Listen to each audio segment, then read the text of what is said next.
My second blog, The Perceptions of the Disruptive Child, is a little more difficult to nutshell because it's kind of a lengthy article, and it goes into the perceptions of the different people in the disruptive child's life, starting with the general education teacher and how the disruptive child in that environment continually is disrupting instruction.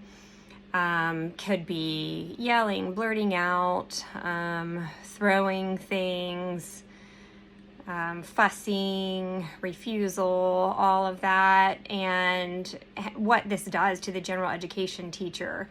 It can cause feelings of helpless because it goes on day after day. Sometimes there's no consequences for this child. It seems like we push too much oftentimes for mainstreaming kiddos who maybe need a more restrictive environment, and there are reasons behind that. I go into that a little bit in the article as well. It comes down to potentially just lack of resources and licensed teachers that are available.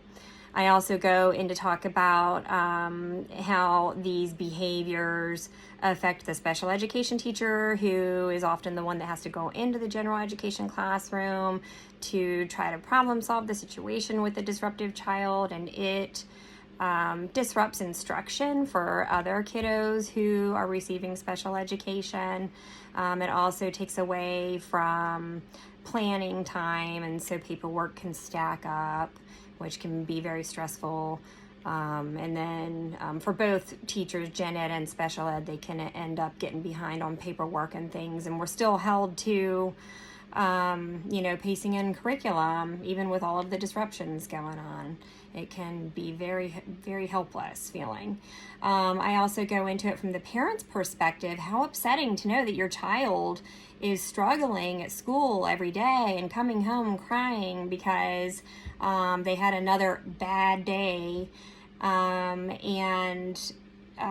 As the parent, you still have to send them back, even if, they're kicking and screaming, not wanting to go. I also mentioned I'll be doing another article on how to prepare your kid for public school, and I'll be talking about the code of conduct. Talk about it from the perspective of the child.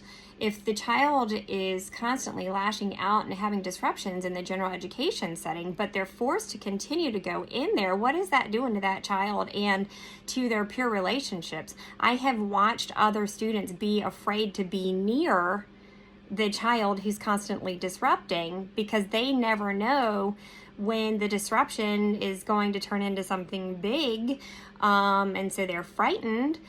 And I've also seen it to where they just don't want to be near that kid because they can't pay attention. Oftentimes these disruptive children are in it's a cluster grouping that has special education and general education students, and so chances are other students in that classroom have a brain-based disability too. ADHD, for example, autism. They need tremendous amounts of focus and structure and quiet and not having disruptions. And so for those children, it's very hard as well.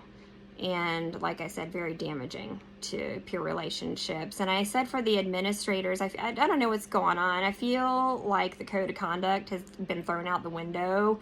It's not used, I feel, as strictly as it should be, and I don't know exactly what's going on there. I have some thoughts on it. I'm not going to go into it right now. Some of it being restorative practices, but I think we're looking at that wrong. And in conclusion, we really do just need more programs. Like at one point we had the Varying Exceptionalities program, which I had the opportunity to run that for half of a year, and it was beautiful. It was everything that these students needed.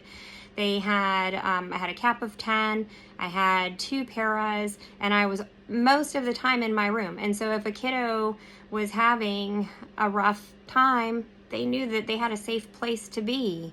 They didn't have to try to pull it together perfectly for the general education setting. They could come to the varying exceptionalities room, and they just knew that they were safe and oftentimes performed best in that environment.